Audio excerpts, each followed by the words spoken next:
된 바 오직 의인은 믿음으로 말미암아 살리라 함과 같으니라. 아멘.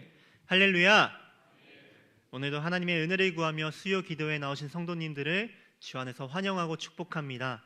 우리 함께 옆 지체들 바라보시면서 인사하겠습니다. 사랑합니다. 축복합니다. 사랑합니다. 축복합니다. 네, 사랑합니다. 축복합니다. 네, 사랑합니다. 축복합니다. 주님 안에서 하나 되어 우리가 하나님의 은혜를 사모할 때 하나님께서 크신 은혜를 주실 줄로 믿습니다. 네, 이제 앞으로 수요 기도를 통해서 한 달에 한 번씩 로마서 말씀을 살펴보려고 합니다. 성경 66권 중에서도 이 로마서는 기독교 역사 가운데 큰 영향력을 미쳤던 말씀 중에 하나라고 볼 수 있습니다. 모두 들으셨겠지만 담임 목사님의 거장을 만나자 설교 시리즈 중에서 나온 히포의 감독 어거스틴은 삶을 방황하다가 톨레레게라는 그 음성을 따라 성경을 펼쳤고 그때 로마서의 말씀을 만나게 되었습니다.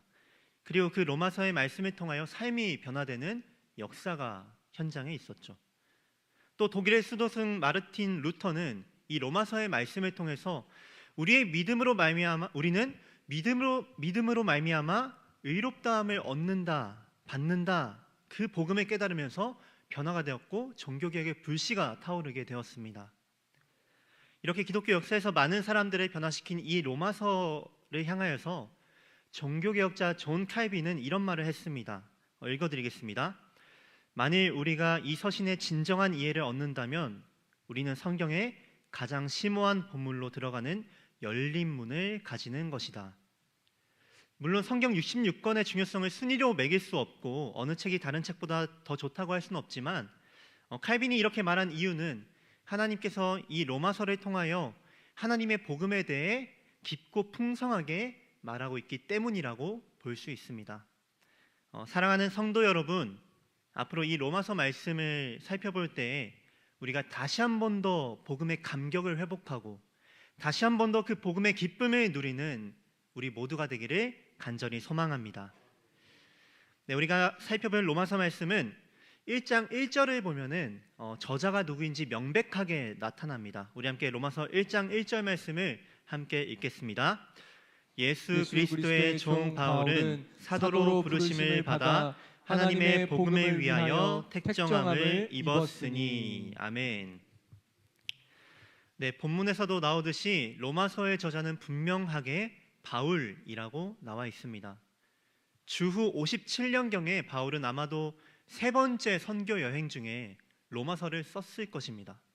바울이 로마 교회를 세운 것도 아니었고 로마에 가본 것도 아니었지만 그 바울이 로마 교회 소식을 들었기 때문에 로마서를 쓰면서 그 첫 부분에 자신이 명확히 소개하고 있는 것이죠.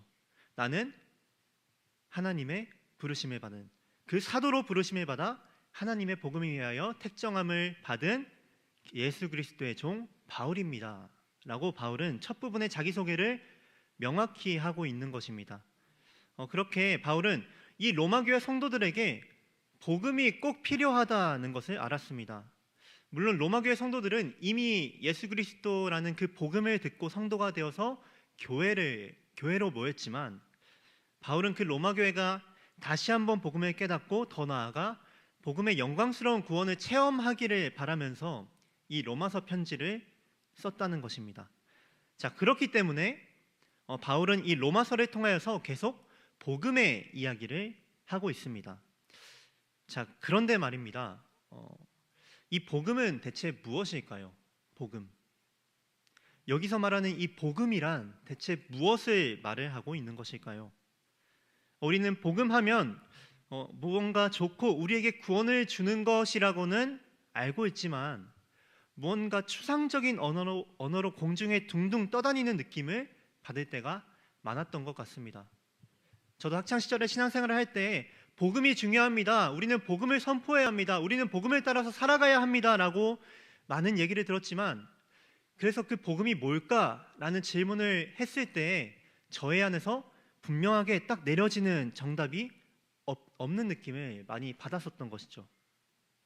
자, 그렇기 때문에 우리는 이 복음이 대체 무엇인지 또 복음의 내용은 무엇인지를 잘 알아야 합니다.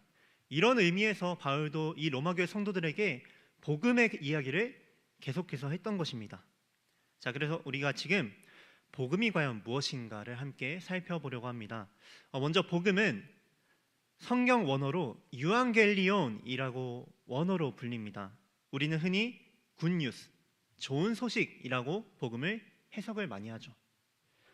자, 그런데 오늘은 조금 더 1세기 로마 시대의 문화, 그들이 들었던 그 시대의 문화에 맞춰서 이 유앙겔리온, 복음, 좋은 소식을 조금 살펴보려고 합니다. 지금으로부터 약 2000년 전인 주후 1세기경에 전쟁이 발생했다고 가정을 한번 해봅시다. 그 시대에 전쟁이 발발했습니다. 한 나라와 한 나라가 싸우기 시작하죠. 이렇게 치열한 전투 끝에 한 나라가 승리를 했습니다. 자, 그렇게 승리한 나라의 황제는 전장에서 전령을 보내서 우리가 승리했다, 자신의 승리와 통치권 그리고 이제 평화가 이루어질 것입니다 라는 전령의 선포를 보냅니다. 바로 이때 그 승리와 통치의 평화를 선포하는 것을 바로 복음이라고 표현을 한 것입니다. 자, 다시 한 번 더 쉽게 말씀드리면 그 승리의 소식, 전쟁에서 승리하여 이제는 승리하였고 이제는 나의 통치가 이루어졌고 이제는 평화가 이루어질 것이라는 그 소식을 전하는 것이 바로 복음이라는 것이죠. 자, 이러한 복음은 우리는 오늘날은 기독교에서만 쓰지만 그 당시에는 흔히 사용되던 단어였습니다. 예를 들어서 그 당시 로마의 황제에게 쓰이는 것이죠. 그 당시 황제였던 아우구스투스의 생일을 바로 세상을 위한 좋은 소식의 시작, 즉 복음의 시작, 그 로마 황제가 태어난 그 날을 복음의 시작, 새로운 통치가 이루어졌다, 그렇게 표현을 하기도 했던 것이죠. 자, 이처럼 세상에서 오늘날 우리가 살아가는 세상에서도 복음이라는 단어로 불리는 것은 없지만 복음이라고 느껴지는 것들은 많습니다. 예를 들어서 우리가 로또 1등에 당첨이 되었다, 그러면은 우리가 우와, 복음이다, 정말 좋은 소식이다 라고 말을 할 수도 있고요. 이번 승진 명단에 내 이름이 올랐다 하는 것도 복음이라고 말을 할 수도 있고요. 우리 자녀가 잘 되었다는 그 소식도 기쁜 소식, 와, 새로운 뭔가가 열렸다라고 복음이라고도 말을 할 수 있는 것이죠. 하지만 세상에서의 복음은 나에게 좋은 것이 다른 누군가에게는 안 좋은 것이 될 수도 있고요. 지금 나에게는 좋더라도 그것이 정말 나에게 궁극적으로 좋은 것인지는 알 수가 없습니다. 자, 그렇기 때문에 우리에게뿐만 아니라 세상 모든 이들에게 진정한 복음은 단 한 가지밖에 없는 것입니다. 무엇입니까? 우리 함께 2절에서 4절 말씀 함께 읽도록 하겠습니다. 시작. 이 복음은 하나님이 선지자들을 통하여 그의 아들에 관하여 성경에 미리 약속하신 것이라. 그의 아들에 관하여 말하면 육신으로는 다윗의 혈통에서 나셨고 성결의 영으로는 죽은 자들 가운데서 부활하사 능력으로 하나님의 아들로 선포되셨으니 곧 우리 주 예수 그리스도시니라. 아멘. 네, 사랑하는 성도 여러분, 복음의 중심에는 예수 그리스도가 있습니다. 복음은 개념이 아닌 한 분에 관한 것입니다. 예수 그리스도 자체가 바로 복음이라는 것이죠. 완전한 신이며 완전한 인간이신 분께서 이 땅 가운데 나타나셔서 우리의 모든 죄를 지고 죽으시고 부활하사 승리하셨다는 것이죠. 2000년 전에 일어난 그 사건이 오늘을 살아가는 나에게는 왜 기쁜 소식이고 복음입니까? 그 놀라운 승리를 통하여, 그 놀라운 승리를 통해 우리가 어떻게 되었는지를 한번 기억해 보시기를 바랍니다. 영원히 우리의 힘으로는 해결될 수 없는 육체적인 죽음, 그 이후 하나님으로부터 단절되는 그 죽음이 해결되었기 때문에 우리에게 그 놀라운 사건이 기쁜 소식, 복음이 될 수가 있는 것이죠. 자, 그렇기 때문에 예수 그리스도의 탄생과 그분의 생애와 십자가와 부활이 우리에게 복음, 즉 기쁜 소식이 될 수 있는 것입니다. 내 삶에 일어나는 다른 어떤 문제들은 내가 어떻게 해결이라도 해볼 수 있지만 이것만큼은 나의 힘으로 어떻게 해볼 수도 없는 그 죽음이라는 문제 앞에서, 또 하나님과의 단절이라는 문제 앞에서 나는 비록 아무것도 하지 않았지만 그분께서 이루셨기 때문에, 그분께서 우리에게 이 놀라운 일을 베푸셨기 때문에 이 사건이 바로 우리에게 복음, 참된 기쁨의 소식이 될 수가 있는 것이죠. 우리는 바로 이러한 복음으로 나의 정체성을 세우고 하루를 살아내고 소망을 가지게 되는 것입니다. 그렇게 살아낼 때 우리의 관점이 변하고 삶의 태도와 언어가 변하고 우리의 삶의 모든 것이 변하게 되는 것이죠. 그 소망을 품고 살아갈 때, 그 소망을 기억하며 우리의 삶을 살아갈 때 우리의 삶의 모든 것들은 하나하나씩 예수 그리스도 안에서 변화되어 가는 것입니다. 바라는 것은 다시 한번 복음의 감격과 기쁨을 회복하는 우리 모든 성도님들이 되시기를 간절히 소망합니다. 네, 그렇다면 우리는 이러한 복음 앞에서 어떠한 반응을 보여야 할까요? 이 기쁜 소식, 승리의 소식 앞에서 예수 그리스도가 사망의 권세를 깨뜨리고 승리하셨다, 우리의 통치자가 되셨다라는 그 기쁜 소식 앞에서 우리는 어떤 반응을 보여야 할까요? 우리 함께 5절 말씀을 읽겠습니다. 5절 말씀입니다. 시작. 그로 말미암아 우리가 은혜와 사도의 직분을 받아 그의 이름을 위하여 모든 이방인 중에서 믿어 순종하게 하나니. 아멘. 여러분, 복음은 예수님의 완전한 통치에 대한 선포이며 그 통치 안으로 들어간 우리의 구원의 소식입니다. 그러한 복음은 우리가 그분을 주님으로 섬기며 순종하도록 요청하고 있는 것이죠. 승리하신 통치자 예수 그리스도를 주님으로 섬기며 그 이름을 위하여 살며 그분께 순종하는 것, 이것이 바로 그 기쁜 소식 복음 앞에서의 우리의 합당한 반응이라는 것입니다. 죄악의 권세 아래 눌려있던 우리가 승리하신 왕 예수 그리스도 안에 거하게 되었으니 하나님 나라, 이제는 하나님 나라의 백성으로 우리가 그분의 통치를 받게 되었지 않습니까? 그러니 그 하나님 나라의 왕이신 예수 그리스도를 신뢰하며 기꺼이 사랑의 마음으로 순종하는 것이죠. 그렇게 사랑하기에 순종하고 사랑하기에 순종으로 그분의 말씀을 따르며 그분은 무엇을 원하실지를 고민하며 살아가는 것이, 그 순종이 바로 복음 앞에서의 우리의 합당한 반응이라는 것입니다. 이런 의미에서 바울은 로마서 1장 1절에서 자신을 소개할 때 예수 그리스도의 종이라고 말을 한 것이죠. 그렇게 자신을 표현한 것입니다. 나 바울은 이미 승리하신 통치자 예수 그리스도를 주님으로 섬기는 종입니다 라고 자신을 소개하고 있는 것이죠. 자, 그리고 그러한 종은 하나님의 복음을 위하여 살아갑니다. 이것이 바로 복음 앞에서의 또 다른 반응이죠. 바로 그 통치의 소식, 자유의 소식을, 구원의 소식을 들은 우리는 그 기쁜 소식을 전하는 전령이 또 되는 것입니다.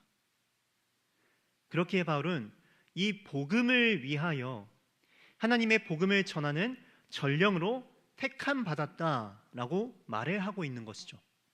그리고 더 나아가 바울은 빚진 자의 마음을 가지게 되는데요. 우리 함께 13절부터 15절 말씀을 함께 읽도록 하겠습니다. 13절부터 15절 말씀입니다. 시작. 형제들아, 내가 여러 번 너희에게 가고자 한 것을 너희가 모르기를 원하지 아니하노니 이는 너희 중에서도 다른 이방인 중에서와 같이 열매를 맺게 하려 함이로되 지금까지 길이 막혔도다. 헬라인이나 야만인이나 지혜 있는 자나 어리석은 자에게 다 내가 빚진 자라. 그러므로 나는 할 수 있는 대로 로마에 있는 너희에게도 복음 전하기를 원하노라. 아멘. 함께 읽은 말씀처럼 바울은 자신의 빚진 자라고 표현을 하고 있습니다.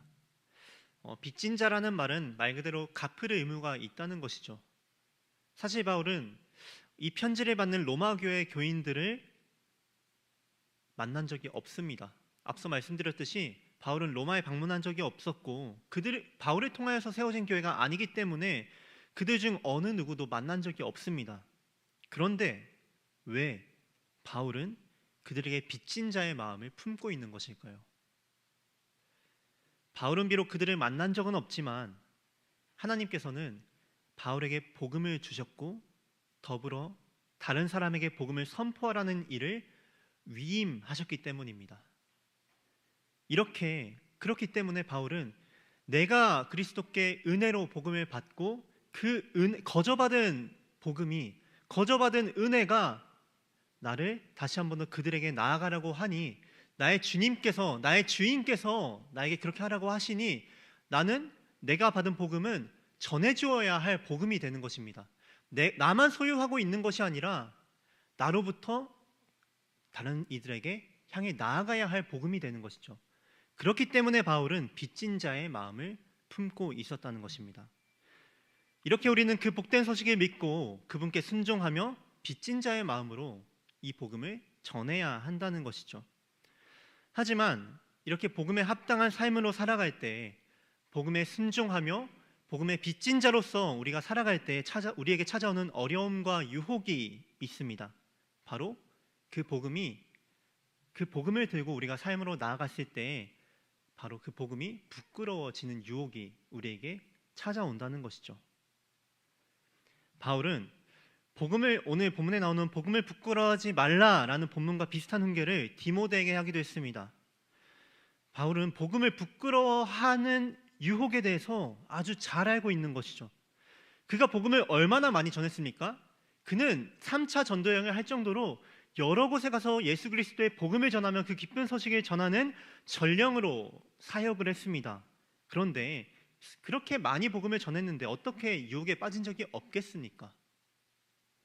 고린도전서 말씀을 보면은 바울 또한 자신이 약하며 두려워하며 심히 떨고 있는 가운데 복음을 전하러 갔다고 말을 했습니다.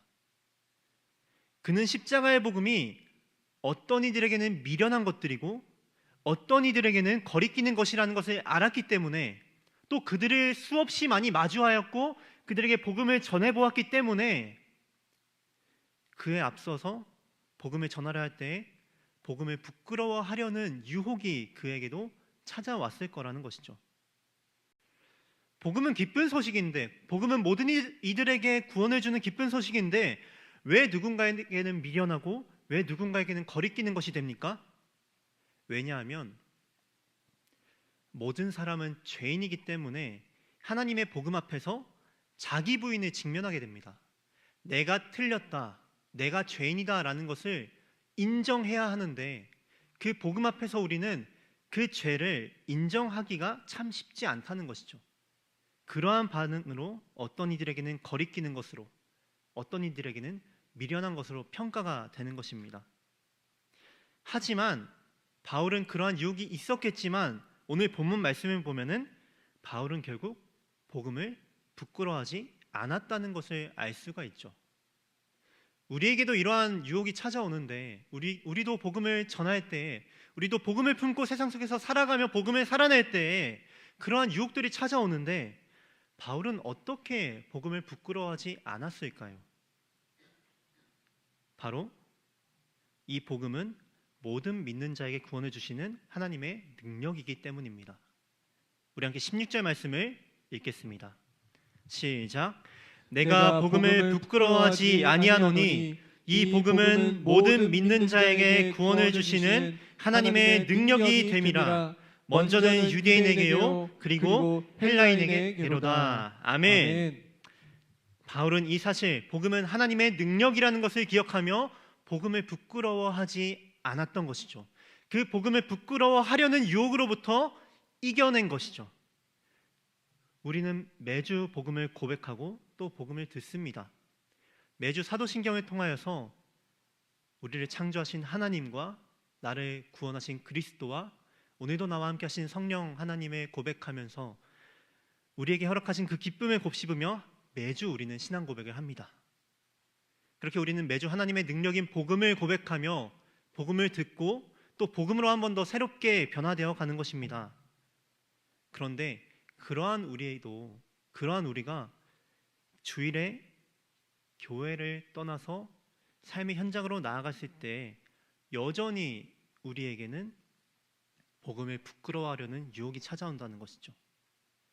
그런데 그럴 때 사랑하는 성도 여러분, 그럴 때 바로 이 말씀을 기억하시기를 바랍니다. 복음은 구원을 주시는 하나님의 능력입니다. 복음은 우리를 구원하고 누군가는 미련하다고 하고 멸시하는 그들조차 구원하는 하나님의 능력입니다. 또 우리의 생각과 마음, 인생의 목표, 세상사에 대한 지각, 인간관계 등을 완전히 새롭게 하는 하나님의 능력이 바로 복음인 것입니다. 하나님의 복음인 능력은 우리에게 구원을 주고 하나님과 화해하게 하며 하나님 나라의 시민권을 영구히 보장시켜주고 따라서 세상 어떤 것보다 강력한 것이 바로 복음이라는 것이죠. 사랑하는 성도 여러분, 우리의 삶에서 하나님의 백성으로서 복음을 통하여 살아간다는 것이, 복음을 전하며 살아간다는 것이 때로는 너무나도 어렵고 그 가운데 수많은 유혹이 찾아올 수 있습니다. 하지만 복음이 우리들을 구원하는, 그들을 구원하는 하나님의 능력이라는 것을 신뢰하시기를 바랍니다. 그것을 믿으며 나아가시기를 바랍니다. 복음은 항상 사람들을 거북하게 할 것입니다. 왜냐하면 사람들 안에 스스로를 충족하지 못하는 결핍이 있고 복음은 그 결핍을 폭로하기 때문이죠. 당신이 원하는 그 인생의 목표와 그것은 당신의 영원한 구원을 보장해 줄 수 없습니다 라는 그 놀라운 복음의 충격적인 소식 앞에서 사람들은 항상 복음을 거부할 수밖에 없습니다. 우리의 본성인 죄악이 그렇습니다.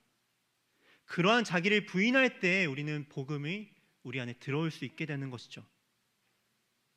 따라서 우리는 항상 복음으로 살아가고 복음을 전할 때 복음을 부끄러워하게 되는 유혹을 받습니다.